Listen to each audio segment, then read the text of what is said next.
Bagong taon, bagong pagkakataon. Happy New Year, Bibsonistas! I am Shana Palit, ang inyong always on the go marites with a purpose. Pero this time, hindi chismis ang aking hanap, but inspiration coming from you.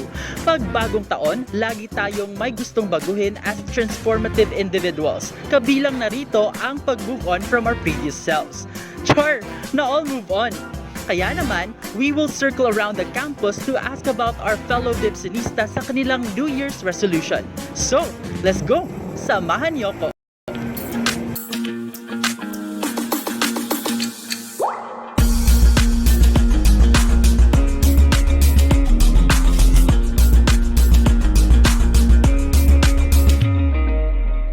So hello, my name is Shana Palit from the Pillar Publication. Tell me about yourself first.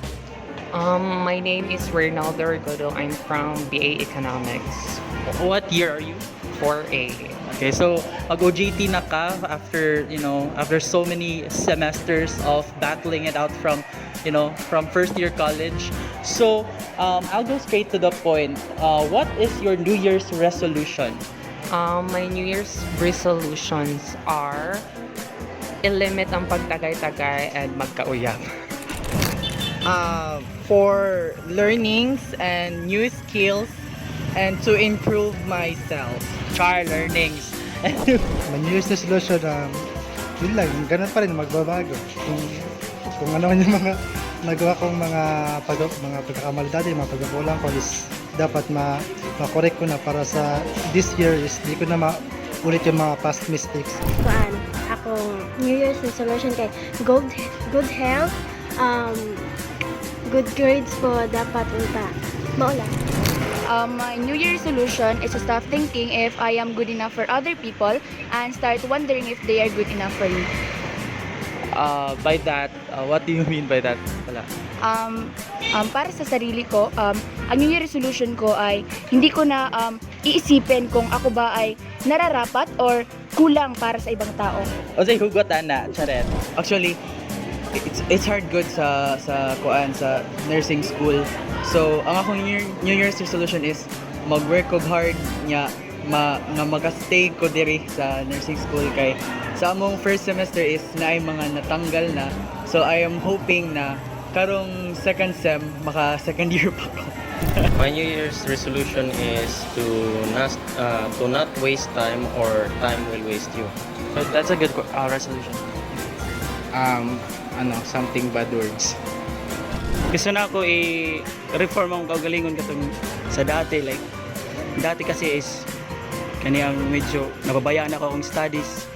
Like, na-into ko sa kaniyang mas more ko naging interested sa kaniyang extracurricular than my studies. So, karon this sem, hoping ko nga, dili ko ngayon nga hoping, ako good buhaton nga, mabago like maniguro ko sa studies, especially ay third year na ko. Anyway, second, why did you choose this resolution? Kay murag, I've been doing drinking na habitually, murag in a way. And then, I've been, wala pa akong nagkayab ever since. So, what if karon? Char. What if sa OJT? Kasi lalo na kayo na third year ako, parang tapos hindi naman ako nanggaling sa mayawan na pamilya, at saka parang may mga times talaga na kailangan ko mag-decide, especially kung may time na ako magpatuloy pa ba ako sa pag-eskwela ko or magtrabaho lang muna kasi nasa poor family man kami. So parang ganun, yung napag-decision ako is pinaka-best is mag-working student. So parang ganun talaga. Unstable man akong mentality sa dapat na good health ko karon. Kaya katong last year kay kuan man. Sige mo kong hilak. So dapat karon di na maghilak. Gi-choose ko ini na resolution kay para sa ako is last year is wala og jud ko nag-improve. Bagan para sa ako gi-question kong akong sarili na kung enough ba ko para sa iba nga tao. Bongga. I dreamed this program nga nag-dream ko nga mapasar nila ako nga program and makaabot ko og stage nga naan ako sa stage nga mag-board exam ko with this program.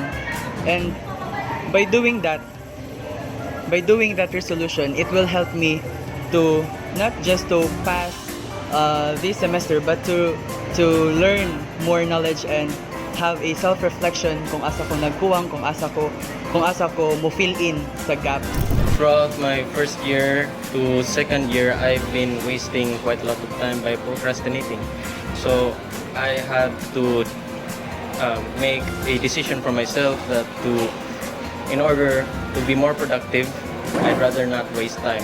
Apektado na kasi sa mga friends ko and also sa parents na naririnig nila yung na nagsasalita ako ng mga bad words. Lalo na yung mga bata baka sila magaya. Yun. Anyway, third, how confident are you na matutupad ang iyong resolution by the end of the year? Why not 100%? You know, kanang let's make it kuan reality ang kanang nga resolution. We. Siguro mga 50 lang, 50% confidence, lang. 100% confident gud ako nga matutupad yun ang ako New Year resolution. Dapat 100% jud na para magka second year pa. I'm semi-confident kay I can procrastinate here and there and di man namalikyan po. Not really sure. Pero I try my best. And that's it, Bipsonistas! We heard you! Lahat ng inyong resolution ay napaka-promising. May seryoso, may nakakatawa, but lahat inspiring. And as a Marites with a purpose, I'll leave a reminder na kung gusto mong baguhin ang mundo, magsimula ka muna sa sarili mo. How about you, Bipsonistas? Unsa man ang imong mas-say kung ikaw ang pangutanon? Share your thoughts on the comment section below. Once again, this is Shanna Pollitt, broadcast journalist, serving you this new episode of The People, Anong Say ng People.